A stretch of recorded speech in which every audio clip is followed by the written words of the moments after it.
I think we're at war.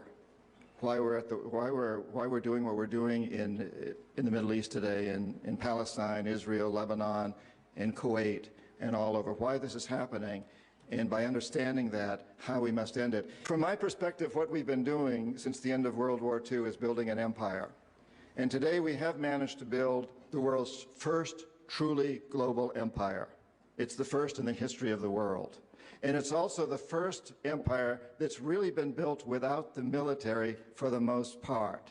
It's been built through economics, through economic hitmen like me. The military has been there standing in the background, prepared to go in to serve us, to take care of things when we failed. But it's been essentially built through economics. And it's the first empire that hasn't been built primarily by the military. It's also the first empire without an emperor. Instead of an empire, what we have today, and what's been growing stronger and stronger since World War II, is what I call the corporatocracy. And this is a fairly small group of mostly men who run our biggest corporations. And through them, they run our government and practically every other government in the world, all the important ones in the world. They are the equivalent of the empire. And they are in control regardless of whether we have a Republican or a Democrat in the White House or controlling Congress. They are in control. Certain things may be different with a Republican and a Democrat. For example, the Supreme Court, people that are put on that, there's differences. But as far as building this empire is concerned, it continues under all those regimes. And this is what we must change. And so how do we economic hitmen work? We will identify a country, a third world country, that has resources that our corporations covet, like oil.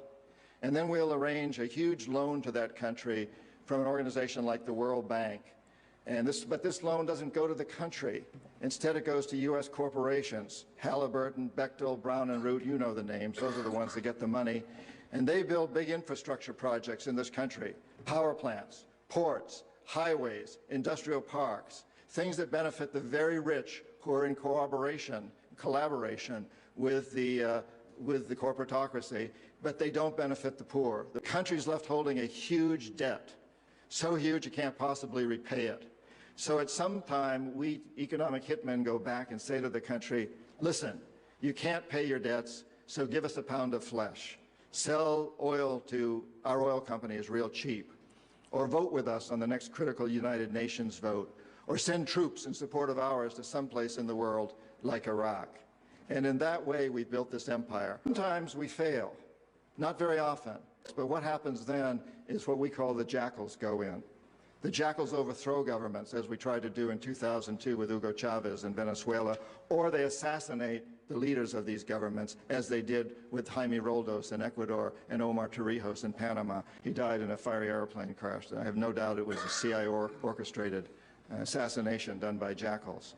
On the few occasions when the jackals also fail, then, and only then, does the military go in. That's what happened in Iraq. To understand Iraq, and I'm going to talk a little bit about my perspective on Iraq in just a minute, but to really understand it, we first have to understand Saudi Arabia.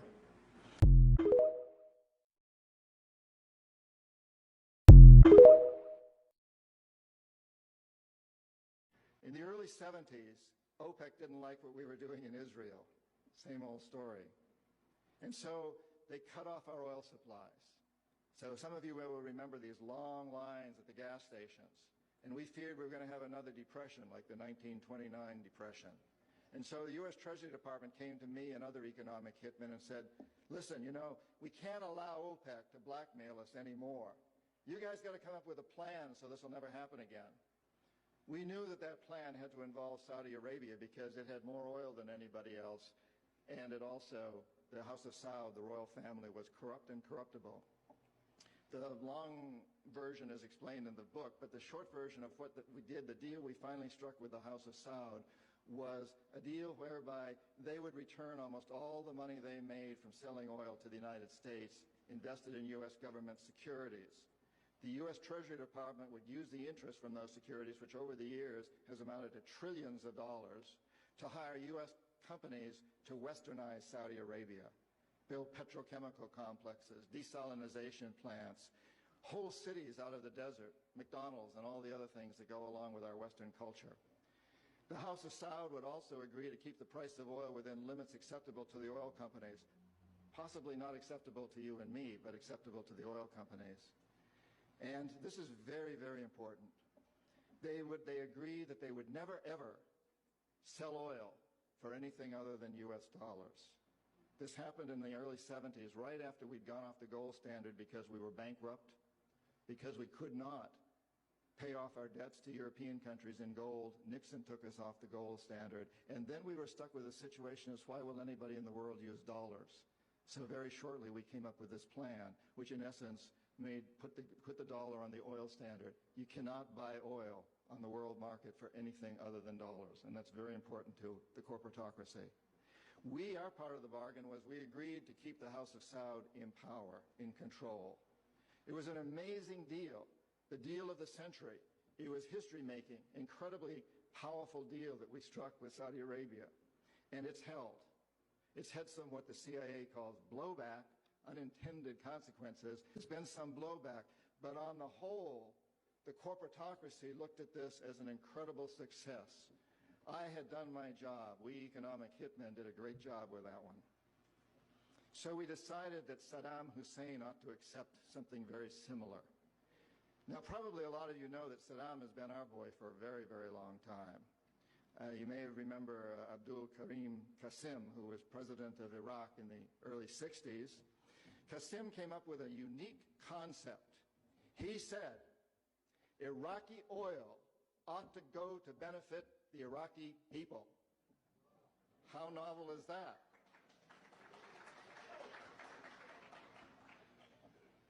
But we didn't like that very much.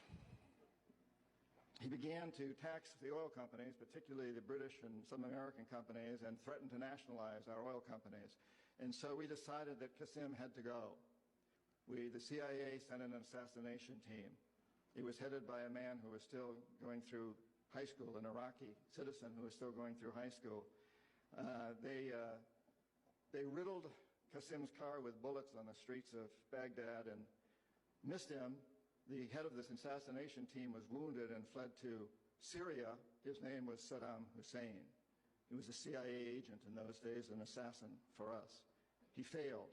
And so the CIA went directly, and this is all history, I'm not creating this. CIA went in and had Qasim publicly executed on Iraqi television. They put Saddam's cousin in charge. He became president of Iraq, and Saddam became vice president in charge of security. Eventually, as you know, he became president. He was our boy. He was our man. And in the 1980s, we decided that Saddam Hussein ought to accept something similar to Saudi Arabia. It was such a successful deal, because after all, what we want to do is control the Middle East and control the oil in the Middle East. And incidentally, I'm going to get back to Iraq in just a moment, but for those of you who think that Israel is about creating a homeland for the Jewish people, you're as deceived as most of them are. It's partly about that, perhaps, but what it's really about is creating a surrogate fortress in the middle of the Middle East. The Israelis are being used as pawns. They're being used like old armies used to use sheep that ran before the armies. There are surrogates, and their leadership knows that. Most Israelis probably don't. They think they're creating a homeland. But it's a very, very sad situation of what's going on there. And of course, the Lebanese and the Palestinians are caught in the middle of this. And Iraq is part of that too. We have to remember that Middle Eastern oil is the oil that's used by a great deal of Europe, and China, and Japan. If we control Middle Eastern oil, we control our biggest potential competitors, Japan, China, Europe. So it's very important that we do that. So in the 80s, we decided that Saddam ought to accept the same sort of deal that the Saudis had accepted. The economic hitmen went in and did their job on him, but he wouldn't buy. He'd been our man, but he wouldn't buy. If he had, he'd still be president of Iraq, and we'd be selling him all the tanks and fighter jets and all the chemical plants he wants. But he wouldn't buy. So we sent in the jackals. They couldn't take him out. His security was very good, and he had many doubles, many lookalikes. Now, in the case of both Roldos and Torrijos, the way we assassinate presidents like that, well, let me ask you a question. If you're the president of a country and you're surrounded by men with AK-47s and other heavy armaments, your bodyguards, and somebody wants to assassinate you, who's the most likely candidate to be your assassin? Your bodyguards, particularly if they happen to be trained at the School of the Americas. And Roldos's and Torrijos's bodyguards were trained at the School of the Americas. Almost all of them were.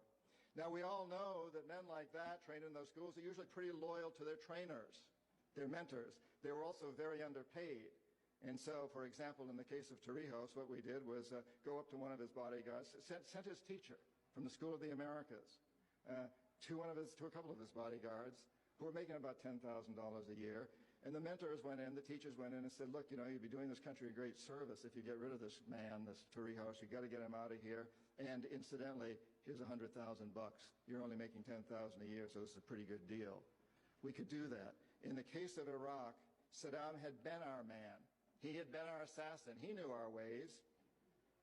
He knew how to protect himself. He had damn good security and all these look-alike doubles. Now, what's the stupidest thing you can do if you're bodyguard to a president? Shoot his double. And if you never know who you're guarding and somebody offers you a high price to shoot somebody and you don't even know who you're guarding, you're probably not going to do it because, by God, if you shot Saddam's double, you and your family and everybody else you ever ran into on the streets, life wouldn't be worth much, would it? So we couldn't take him out. So in '91 we sent in the military, our military, and some of you people were there. We could have taken Saddam out at that time, and I think you who were there probably know that better than anybody else. But we didn't want to. Saddam was the type of man the corporatocracy likes. The strong man, could keep his people under control. He could keep the Iranians under control on their borders pretty well. He could keep the Kurds under control. We thought that when we took out his military, he would be sufficiently chastised that now he would buy our deal. So the economic hitman went back to work on him in the 90s. Couldn't bring him around again, though. Again, if they had, he'd still be there. The assassins couldn't take him out again. So once again, the military went in. And they're still there. Of course, if we'd struck that deal with him, we would be building, our Bechtels and Halliburtons would be building huge cities there and petrochemical complexes, just like they've done in Saudi Arabia. And of course, that's what they're doing there now, too, in a different way. But that's what this is all about. That's what these wars are about. From my perspective, that's what Iraq is about. Iraq is a classic case of failure on the part of economic hitmen and jackals. And when we fail, you guys go in to do the job. We know we live in a very small world. We also know that today we have all the resources that we need to create a better world. 24,000 people die every single day from poor food, starvation, or hunger-related diseases. 24,000 people died on 9/11 from hunger. 24,000 people died today from hunger. But it doesn't have to happen. We have all the resources we need to change that. And that is the cause of so many of these problems, the fact that we've created a world where there's so much desperation, where there's so much poverty and anger and so much fear around the world. But we can change that.